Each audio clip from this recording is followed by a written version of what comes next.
So I'm going to walk through these stages now, and I will be continuing to refer back to that video. And so there's lots and lots and lots of studies behind this, and you saw some examples of the kinds of studies that are behind the development of these four primary stages of cognitive development. So going back to the beginning of the video, when things are out of sight, things are out of mind, that's the sensory motor stage. That's from 0 to 2. At this stage, a child is really just kind of getting a feel for all the things that make up the world. They're getting a lay of the land, if you will, and they're touching and feeling, they're sensing things. This is a time when kids like to grab things and put things in their mouth. They're just trying to get a feel for what's around them.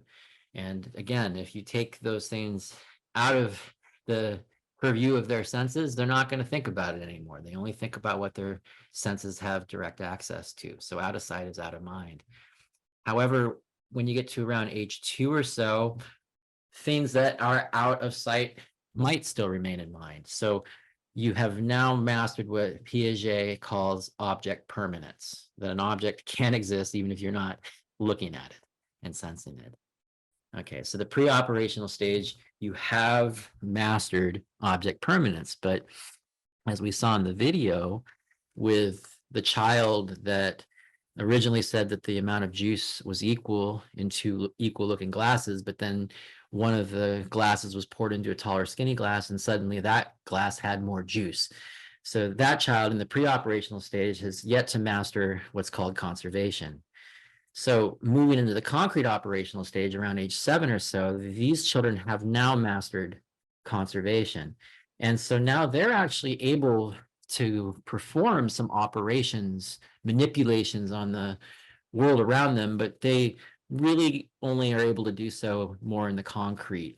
Okay, we saw with the child, when the child was told that a hammer broke a glass, and then a hammer was taken to a glass, what would happen? The child said, well, the glass would break. But then if they were given another set of rules where it's like a feather can break a glass, a feather is taken to a glass, what happens? The child's like, well, that can't be.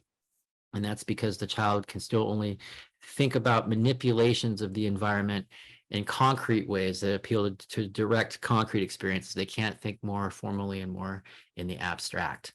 And also to what we saw in the video, things remain somewhat egocentric.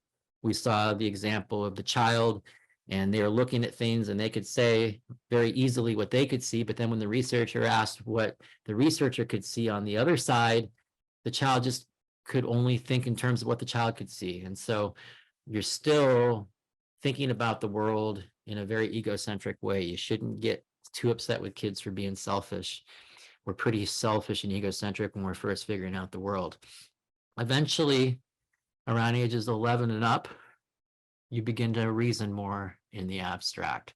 And so we saw the older child where they were given the rule that a feather can break a glass, and then they were told that a feather was taken to a glass. What happened? Even though they probably didn't have direct concrete experience with a feather shattering glass, they could play along with the rules in the abstract. They could operate on the world in a more formal, abstract way. And by the way, it's at this stage when you can think more formally that it's possible to be less egocentric, because if you think about social interactions and you think about things like fairness and justice, those are more formal ideas. Those are not ideas that kids can really grasp in the concrete. And so when you think about what it means to be less selfish, in many ways, your brain has to develop to a level where it can think in the more abstract way that you can put yourself in somebody else's shoes. You can consider somebody else's perspective. You can think about what you do and how that might affect other people. That's a more abstract task, and it's something we shouldn't expect from really young kids.